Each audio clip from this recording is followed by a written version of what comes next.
नमस्कार दोस्तों, स्वागत है आपका फाइनेंशियल आदत। आज हम बात करने जा रहे हैं बजट 2022-23 की।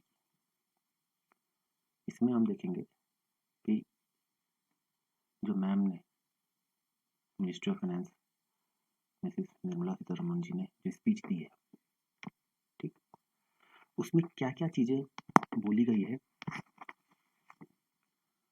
जो हमारे लिए एज अ इन्वेस्टमेंट काम है। तो आइए दोस्तों शुरू करते हैं इस स्पीच को समझना। देखिए, बजट में सबसे बड़ी चीज़ क्या होती है कि हम लोग केवल टैक्स देखते हैं, ठीक है, कि यार इस साल सरकार ने हमको कौन सा टैक्स लैब मीन्स कितने से कितने तक कितने पैसे दिए। अगर आप ध्यान से देखें ना, तो केवल टैक्स बचाना ही हमारा मोटो नहीं होना चाहिए। अगर आपको एक फाइनेंशियल इंडिपेंडेंस चाहिए, ठीक है, तो जब तक आप इनकम सोर्सेस, मेन चीज होती है कि what is your income source, ठीक है, आपके पास रेगुलर इनकम सोर्स है, एक्टिव है, पैसिव है, कितनी है, उसके बाद आप कैसे उसको इन्वेस्ट कर रहे हैं, कहाँ पे उसको सेव कर रहे हैं। ठीक, हम लोग क्या करते हैं कि फंडामेंटली हम उतने स्ट्रांग तो होते नहीं है सेविंग करने के लिए। हमको जो बताया गया या हम किसी फाइनेंशियल एडवाइजर के पास चले गए, ठीक। यहाँ पे मैं एक डिस्क्लेमर देना चाहूँगा, I am not a financial adviser. ये चीज़ें मैं केवल एजुकेशन पॉइंट ऑफ व्यू से आपके साथ शेयर कर रहा हूँ।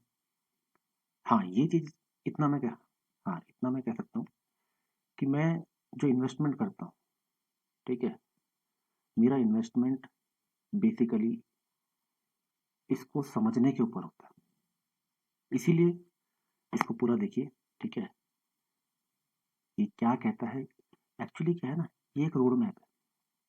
आप क्या करते हो, आप गोल सेट करोगे कि यार मेरे को इतने साल में इतना पैसा जमा करना है, इतने साल में बच्चों की शादी के लिए, बच्चों के एजुकेशन के लिए, अपने रिटायरमेंट के लिए, ठीक है, आपने गोल तो सेट कर दिया, बट आप क्या कर रहे हो, जो आपके पास एक फिक्स इनकम है, या किसी ने कहा यार इस म्यूचुअल फंड में लगा दो या इस शेयर में लगा दो, ठीक है, आजकल क्रिप्टो करेंसीज का है कि उसमें लगा दो, लेकिन किस चीज़ में लगाओगे आपको फंडामेंटल पता होना चाहिए। और उस फंडामेंटल को समझने के लिए आपको खूब सारी किताबें नहीं पढ़नी है, ये मेरा पर्सनल एक्सपीरियंस, ठीक है। देखो, shares market up and down, या कोई कंपनी कैसे आगे बढ़ेगी, अगर किसी के पास काम होगा तो कंपनी आगे बढ़ेगी ना। काम कहाँ से आ रहा है, बजट आपको एक बहुत ही प्यारा रोड मैप देता है, ठीक है। तो आओ दोस्तों, मैम की स्पीच एनालाइज करें, कुछ देखें कुछ मिलता है कि नहीं मिलता, ठीक है। This was the introduction portion. ऐसा कुछ खास नहीं है यहाँ पे। अब मैं जो मेन पॉइंट है, देखिए, गोल्स आपके तीन प्रकार के होते हैं। एक होता है short term memory loss, Ghajini वाला नहीं, शॉर्ट टर्म गोल। एक होता है मिड टर्म, ठीक है, और एक होता है लॉन्ग टर्म। कितना क्लियर, ठीक। अब इस बजट में अगर आप देखें तो आपको ऑलमोस्ट ये तीनों चीज़ें अपने गोल के लिए, ये तीनों चीज़ें मिल जाएंगी। कैसे, इस लाइन को समझिए। फाइनेंस मिनिस्टर कहते हैं कि वी आर मार्किंग आज़ादी का अमृत महोत्सव। अब इसको देखिए, आज़ादी का अमृत महोत्सव का मतलब क्या है कि they are just planning the 25 year long lead up to India at 100। अभी हम 75th ईयर में है कंट्री के, समझे। इसलिए मैंने कहा देखिए, short term, mid term, long term, अगर इसको थोड़ा थोड़ा समझें कहाँ कहाँ पे ये लोग क्या करना चाह रहे हैं। देखिए, सरकार चाहे किसी की भी हो, ठीक, एक रोड मैप हर कोई गवर्नमेंट देता है, आपको बस वो समझना है, ठीक। इसको आगे बढ़ते हैं, जो मेन मेन पॉइंट्स हैं, क्योंकि स्पीच बहुत लंबी है, हर एक पॉइंट समझाऊंगा तो काफ़ी टाइम लग जाएगा। मेन मेन पॉइंट जो आपको नज़र में रखने हैं उसके हिसाब से आप देख सकते हैं, ठीक है। इस चैनल में आपको फाइनेंस, बैंकिंग से जुड़ी हुई हर एक चीज़, चाहे वो आपका रिटायरमेंट है या इन्वेस्टमेंट टूल्स हैं या सेविंग टूल्स हैं, ठीक है, हर एक चीज़ के बारे में बताया जाएगा। यहाँ तक अगर देख रहे हैं तो प्लीज़ चैनल को सब्सक्राइब करिए, अब यहाँ पे देखिए पॉइंट नंबर 5 में मैम कहती हैं कि by achieving certain goals during the Amrit Kaal our government aims to attain the vision they are. अब ये 25 साल का रोड मैप है ना, ये जो इन्होंने कहा, ठीक। तो by achieving certain goals during the Amrit Kaal our government aims to attain the vision. अब जो विजन है मीन्स, अब भाई सरकार ने कहा कि विजन, उसको बारीकी से समझिए। आपने अपने गोल सेट किए, गोल को सेट करने के लिए आप एक विजन तो रखेंगे ना, यार मैं हर मंथ इसमें इतना डालूंगा, इसमें इतना डालूंगा, इतना इसमें डालूंगा, तब जाके मेरा ये गोल पूरा होगा। ओके, तो वही है the aim to attain the vision, complementing the macroeconomic level growth focus with a microeconomic level all inclusive welfare focus। ठीक है, next is promoting digital economy and fintech, technology enabled development, energy transition and climate action. And number 3, relying on various cycles starting from private investment with public capital investment helping to crowd in private investment। मोटा मोटी budget में बता दिया कि कहाँ कहाँ पे से इन्वेस्टमेंट एंड कहाँ कहाँ पे डेवलपमेंट होनी है, कहाँ कहाँ पे इन्वेस्टमेंट एंड कहाँ कहाँ पे डेवलपमेंट होनी है। ठीक है, तो हमको यही चीज़ें ढूंढनी होती हैं। उससे फिर आप क्या करते हैं, आप एक रफ आइडिया लगा सकते हो कि यहाँ या इस सेक्टर के शेयर्स में या इस सेक्टर के म्यूचुअल फंड में थोड़ी बहुत ग्रोथ दिखेगी। ठीक है, आगे बढ़ते हैं। अब ये देखिए point number 14, this budget continues to provide impetus for growth।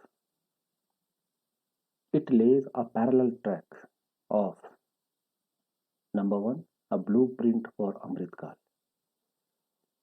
ठीक है, which is futuristic। देखिए उन्होंने सीधे सीधे बोल दिया,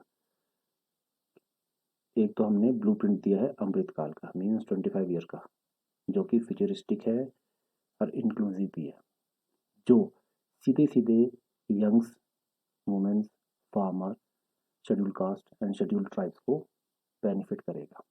सेकंड, एक बहुत बड़ा investment for modern infrastructure, reading for India at 100। देखिए इंफ्रास्ट्रक्चर पे क्यों जोर दिया जाता है कि जब तक आपका एक किसी भी कंट्री को अगर डेवलप करना है, आपको उसका बेसिक इंफ्रास्ट्रक्चर खड़ा करना पड़ेगा, तभी जाके सारे काम हो पाए।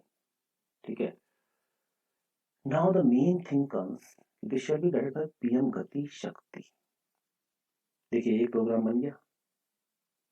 अब अगर आप ध्यान से देखें ना, तो आपको अगर अपने गोल्स या पेपर प्लान को बनाना है, आपको प्रोजेक्ट्स के बारे में समझना पड़ेगा, कौन कौन से प्रोजेक्ट्स लॉन्च होने वाले हैं, कौन से कितने टेन्योर के लिए हैं।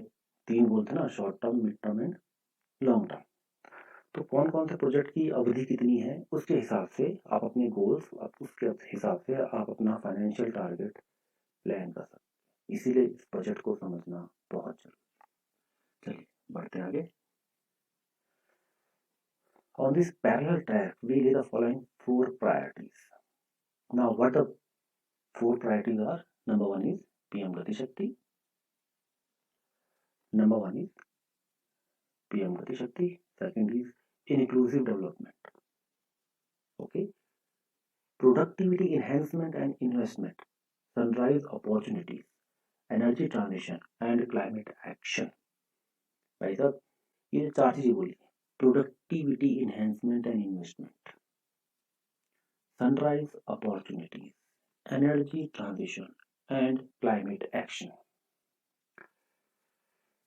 ये 4 चीजें is not only on paper. ठीक है, प्रोडक्शन को बढ़ाना है, उस पर इन्वेस्ट करना है, स्टार्टअप्स का देखना है, energy transition, electric vehicles and all this kind of solar panels. ठीक है, क्लाइमेट एक्शन, नदियां साफ करो, ये सब चीजें।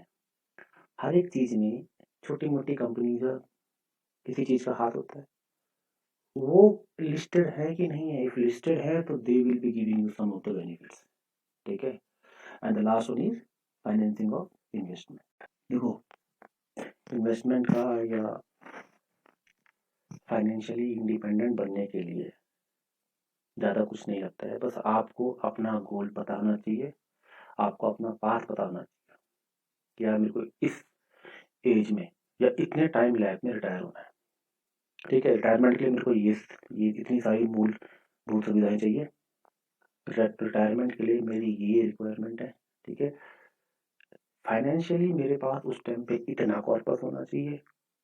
जब आपका ये डिसाइड हो गया ना, then start discovering the tools. वो प्रोजेक्ट ढूंढिए जहाँ पे आप इन्वेस्ट करके उस चीज को अचीव कर पाएंगे। ठीक है दोस्तों, चलिए अब जानते हैं कि व्हाट इज पीएम गति शक्ति। मैडम ने क्या बोला? पीएम गति शक्ति is a transformative approach for economic growth and sustainable development. Okay, this approach is driven by 7 engines. देखिए मैंने कहा ना, अभी इस वाले पे देखेंगे आप तो यहाँ पे एक बहुत मास स्टेटमेंट दिया है कि भाई these are some of the sections जहाँ पे आपको नजर रखनी है कि हम वहाँ पे डेवलपमेंट करने जा रहे हैं या इन्वेस्टमेंट करने जा रहे हैं। Know what is PM Gati Shakti की? It is driven by 7 engine. वो 7 इंजन कौन कौन से हैं? Roads, national highway, state highway, village highway, ठीक है, सड़क बनेगी। रेलवेज, रेलवे ट्रैक, नई रेलवे बनेगी।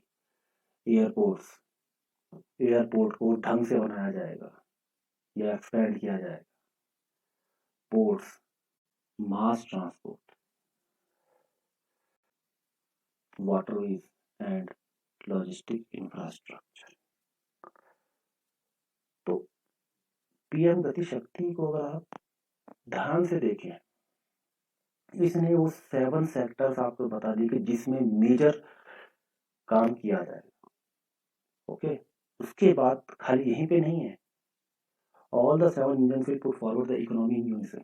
These engines are supported by, भाई देखो ये तो हीरो है, सपोर्टिंग एक्टर भी तो होते हैं। तो these engines are supported by complementary roles of energy transmission.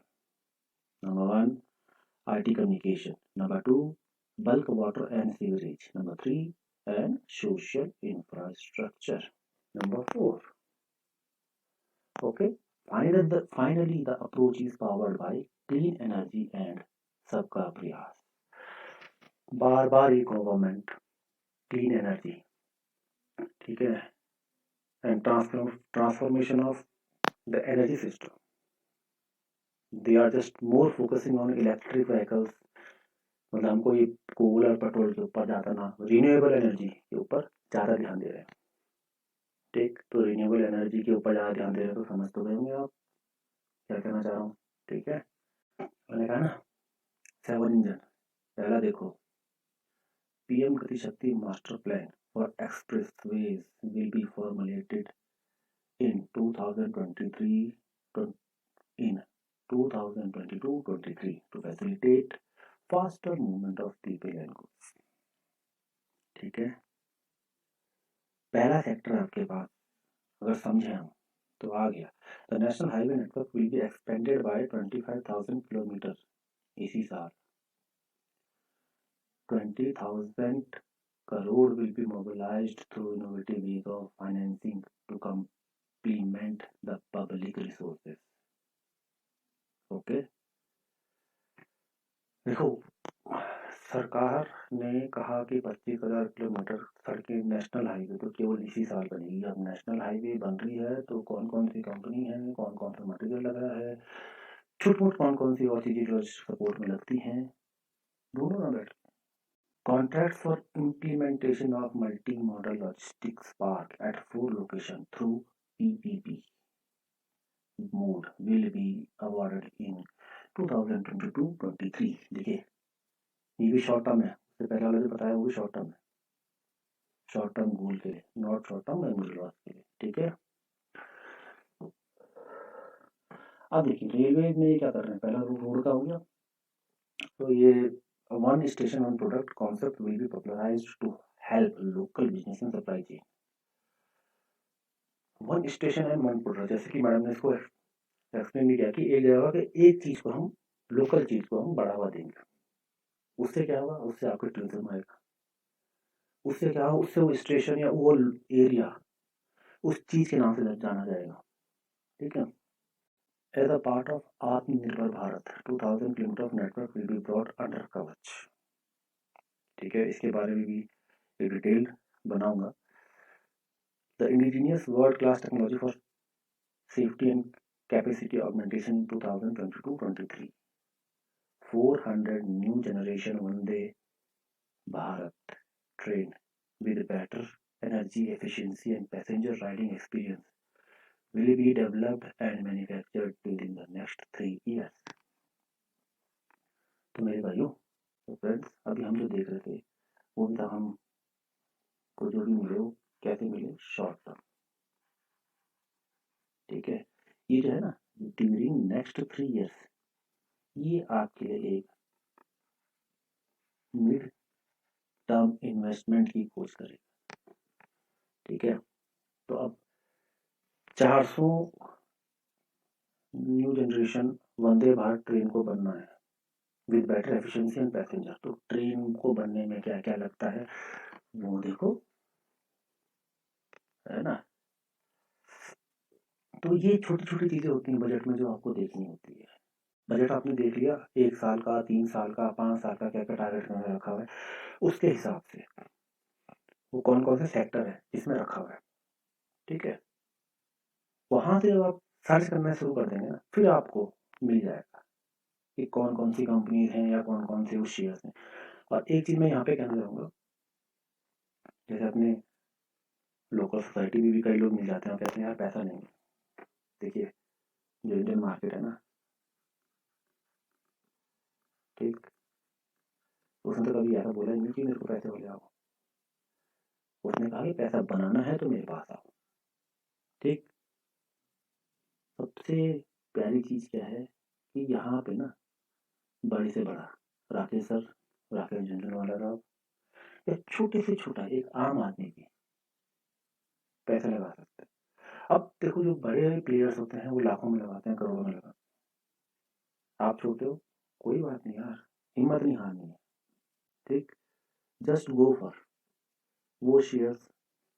अब जैसे कि आपका टाटा है, टाटा के शेयर बहुत महंगे हैं। हो सकता है कि एक जो रेडी वाले हैं, ठीक है, उनके पास एक शेयर खरीदने के पैसे भी नहीं, लेकिन आपके पास फोन तो है ना। अगर आप देख रहे हो, आप ये देखो टाटा के साथ कौन कौन सी छोटी मोटी कंपनीज हैं जो जुड़ी हुई हैं, जो उसको सपोर्ट कर रही है। ठीक है, कहा ना, हीरो के साथ साइड हीरो भी होता है और कोरस भी होता है, बिना कोरस के गाना नहीं बनता है। ठीक, तो उस कोरस को देखिए, अगर पैसा नहीं है, एंड वो जो छोटे मोटे शेयर होते हैं ना, वही मल्टीप्लाई कर होते हैं, हमेशा ध्यान रखिएगा।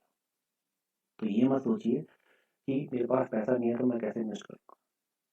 ठीक है, थोड़ा बहुत रिस्क लेना पड़ेगा, जहाँ रिस्क है वहीं पे आपके पास रिटर्न है। इतना समझ में आया? चलिए आगे देखते हैं।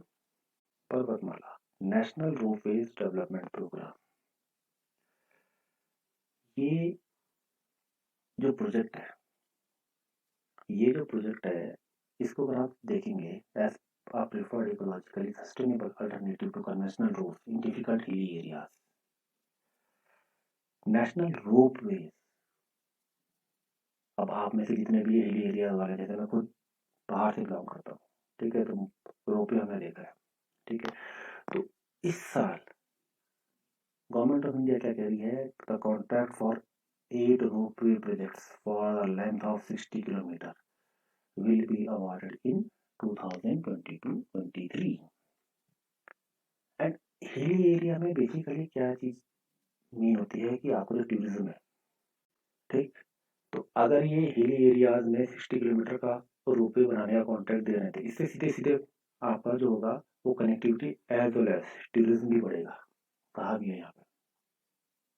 ठीक, तो जहां जहां के लिए मार्क होते हैं, वहां वहां के अगर कोई है जो देख रहे हैं, ठीक है, आप वहाँ पे टूरिज्म का काम भी देख सकते हैं। एंड रोपवे में कौन कौन सी चीज़ें लगती हैं, कौन कौन सी कंपनीज इन्वॉल्व हैं, आप उनको देख सकते हैं कि whether they are in BSC और एनएससी। तो समझ रहे ना बात को, कि बजट समझना क्यों जरूरी है। ऐसे इसमें बहुत सारी चीज़ें हैं, देखिए कुछ main can be the project and other linking project. ठीक, इसमें भी इन्होंने कह दिया है कि इतने पैसे लगा के उस पर काम किया जाएगा।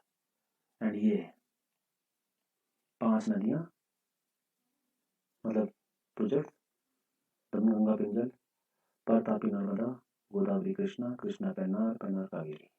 ठीक, तो इसमें कौन कौन से जुड़ सकते हैं वो आप देखिए। Digital University. Digital University will be established to provide access to students across the country for the whole world-class quality universal education with personalized learning experience at their doorsteps. तो doorsteps का मतलब क्या है कि अगर ये डिजिटल यूनिवर्सिटी को pan India बनाना चाह रहे हैं विद वर्ल्ड क्लास क्वालिटी, आपको नेटवर्क, आपको कम्युनिकेशन, आपको आईटी, ठीक है, बेसिकली इस सेक्टर को अच्छे से वेल डेवलप करना पड़ेगा। ठीक, द मेथड जिसमें आप ये देख रहे हो, चाहे वो फोन है या लैपटॉप, उसकी रिक्वायरमेंट बढ़ेगी, उसकी परचेज बढ़ेगी, उसकी सप्लाई बढ़ेगी। सप्लाई बढ़ी, चार्जर्स, हेडफोन्स। ठीक, अब क्योंकि यूनिवर्सिटी है, डिजिटल है, तो पढ़ाने के लिए कौन कौन से इक्विपमेंट्स हैं, दीज ऑल थिंग्स मीन्स अगर आज की डेट में देखा जाए तो, और नए नए यूट्यूब सोसाइटी में अगर 100 में से 10 टीचर है, चलो मान लिया 20 टीचर है, तो आने वाले टाइम पे वो 100 के 100 टीचर्स आपके ऑनलाइन प्लेटफॉर्म में दिखेंगे। आई बात समझ में? तो ये जो एनालिसिस होती है बजट की, वो करनी बहुत जरूरी है। आपको एक मैंने कहा ना, रोड मैप मिलना बहुत जरूरी है। खाली ये कहना कि यार मुझे 30 साल के बाद 4 करोड़ रुपए चाहिए, बस गाड़ी दे, कहाँ से होंगे?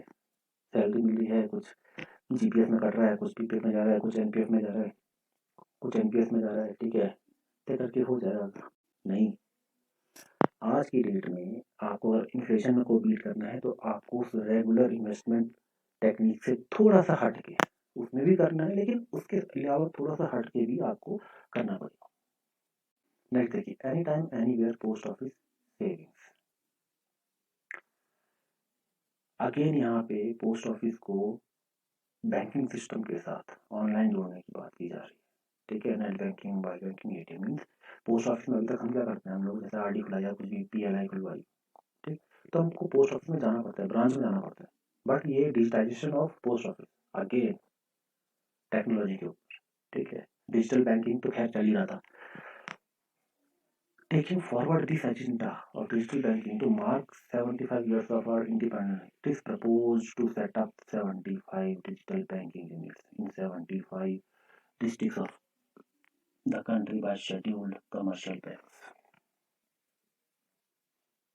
यहाँ पे मैं आपको मार्क करना चाहूँगा 75 digital banking units, scheduled commercial bank.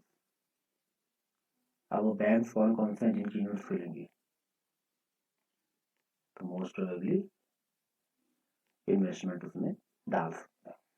तो बेसिकली यार हम लोग बजट में क्या देखते हैं, हम लोग टैक्स स्लैब देखते हैं। तो ऐसा इन्होंने टैक्स स्लैब में कोई भी चेंज नहीं किया। ओके, इनकम टैक्स या आईटीआर कैसे भरनी होती है, उसमें कौन कौन से सेक्शंस होते हैं, उसके बारे में बहुत ही जल्दी डिटेल वीडियो आपको इस चैनल में मिलेगी। तो चैनल को सब्सक्राइब करिए एंड नोटिफिकेशन दबा के ऑल वाले बेल को प्रेस कर दीजिए ताकि सबसे पहले आपके पास वो इन्फॉर्मेशन पहुंचे। अब देखिए, जिसके बारे में हर कोई सोच रहा था कि क्या वो बैन होने वाली है या क्या किया जाएगा, the scheme for taxation of virtual digital assets. अब ये जो डिजिटल एसेट्स हैं, ठीक है, उसके लिए बजट में साफ साफ कहा गया कि there has been a phenomenal increase in transaction in virtual digital assets. The magnitude and frequency of these transactions have made it imperative to provide for a specific tax regime. Accordingly, for the taxation of virtual digital asset, I propose to provide that any income from transfer of any virtual digital asset shall be taxed at the rate of 30%. Okay, तो जो कयास लगाया जाता है ना कि क्या crypto currency या NFTs will be banned in India और नॉट, तो साफ साफ कहा गया है कि there has been an phenomenal increase in transaction in virtual digital asset। तो अभी तक अगर इंडिया कह रही है कि हम अपना खोलें, जो कि फर्दर बजट में कहा गया कि इंडियन डिजिटल करेंसी भी लॉन्च होगी, तो वो जब लॉन्च होगी तब उस पर टैक्स लगेगा। लेकिन यहाँ पे साफ साफ कह रहा है कि जो अभी सर्कुलेशन में है, तो सर्कुलेशन में क्या है कि वी हैव ऑल्ट कॉइन्स या bitcoins, crypto currencies and NFTs, ठीक है। तो उसकी इनकम पे जितने का भी ट्रांजेक्शन होगा, चाहे 100 रुपये का होगा तो आपको 30%, 30 रुपये गवर्नमेंट को देना, ठीक है। तो टैक्स देना है यार, वो अच्छी बात है। अगर हम टैक्स नहीं देंगे तो कोई कंट्री डेवलप नहीं करेगी, but it is very good thing कि आप टैक्स लगा रहे हैं। It means you are not going to ban the digital currency in India या डिजिटल एसेट्स इन इंडिया, ठीक है। तो ये इन्वेस्टर्स के लिए एक बहुत पॉजिटिव साइन है। Further, in order to capture the transaction details, I also propose to provide for TDS on payment made in relation to transfer of virtual digital asset at the rate of 1% of such consideration above a monetary threshold, ठीक है। जो भी transaction होगी उस पर आपको 1% TDS देना पड़ेगा। Gift of virtual digital asset is also propose to be taxed in the hands of the recipient. तो अगर मैं किसी को, सपोज करिए मेरे पास कोई डिजिटल एसेट है, वो मैं किसी को अगर गिफ्ट भी दे रहा हूँ, तो जिसको दे रहा हूँ वो भी टैक्स देगा, ठीक है। तो ये है कि आप डिजिटल एसेट पर टैक्स लगा रहे हैं, but it is very good. It is positive note कि यार इंडिया में फिलहाल तो ऐसा लग नहीं रहा है कि it is going to be banned, ठीक। इन्होंने कहा भी है कि इंडिया खुद का भी अपना डिजिटल करेंसी लॉन्च करेगा। बाकी बहुत सारी चीज़ें हैं बजट में, हर एक को पॉइंट टू पॉइंट समझाने में जाएंगे तो बहुत लंबा वीडियो बनेगा, ठीक है। हालांकि इससे कौन कौन से सेक्टर्स में आपके लिए बेनिफिशियल चीज़ें निकल के आती हैं वो मैं अलग से बनाऊंगा। अभी इस वीडियो में बस मैं इतना ही एनालिसिस करूँगा इस बजट स्पीच की, ठीक है। क्योंकि अगर हर एक पॉइंट को मैं बताने जाऊँ तो क्या हो जाएगा कि वीडियो बहुत बड़ा हो जाएगा, ठीक।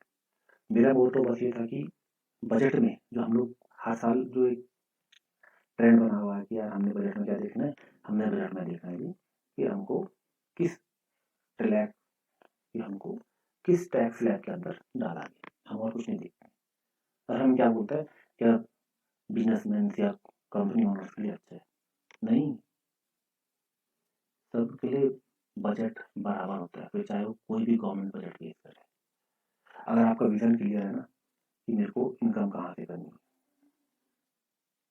मेरे को इन्वेस्टमेंट कहाँ करनी है, ठीक है। और उसके बाद देखो कि आपको टैक्स कितना लगेगा। हम क्या करते हैं, हम केवल टैक्स के पीछे होते हैं। अरे टैक्स कब आएगी, जब हमारे पास इनकम होगी। इनकम कब आएगी, जब हम काम करेंगे, जब हमारे पास सेविंग है, जब हमारे पास इन्वेस्टमेंट होगी, ठीक है। तो इस पोर्शन के लिए, ये जो पोर्शन है ना इन्वेस्टमेंट का, ये केवल बड़े लोगों के लिए नहीं है। बड़े मीन्स अमीर लोगों के लिए नहीं है केवल, ये पोर्शन हर बंदे के लिए, बशर्ते आपको समझ में आना चाहिए कि आपको कितना इन्वेस्टमेंट करना है, कहाँ इन्वेस्ट करना है, ठीक है। और एक टैग लाइन जो हर कोई बोलता है कि अगर ज़्यादा नॉलेज नहीं तो रिस्क उतना लो कि जितना खो जाए तो डर नहीं। आई बात समझ में? नए हैं, स्टार्ट करिए, उतनी अमाउंट से करिए कि जो आप खो सकते हो, ठीक है। नींद अच्छे से आनी चाहिए, यार चलो ठीक है 100 रुपये खो गए कोई बात नहीं, ठीक है दोस्तों। आज के लिए इस वीडियो में इतना ही है। अगर वीडियो आपको पसंद आई तो प्लीज़ लाइक करिए, अपने दोस्तों के साथ शेयर करिए, ठीक है। सब्सक्राइब नहीं किया चैनल को तो प्लीज़ सब्सक्राइब करिए, क्योंकि आगे हम finance and banking, investment and saving, income and tax, इन सब से रिलेटेड कौन कौन से टूल्स हैं, कौन कौन सी टेक्निक्स हैं, आपको कैसे एक रोड मैप सेट करना होता है, how you can become a financial independent person in your life, ये सब चीज़ों के बारे में आपको यहाँ पे डिटेल से समझाया जाए। तब तक के लिए स्वस्थ रहिए, मस्त रहिए, जय हिंद।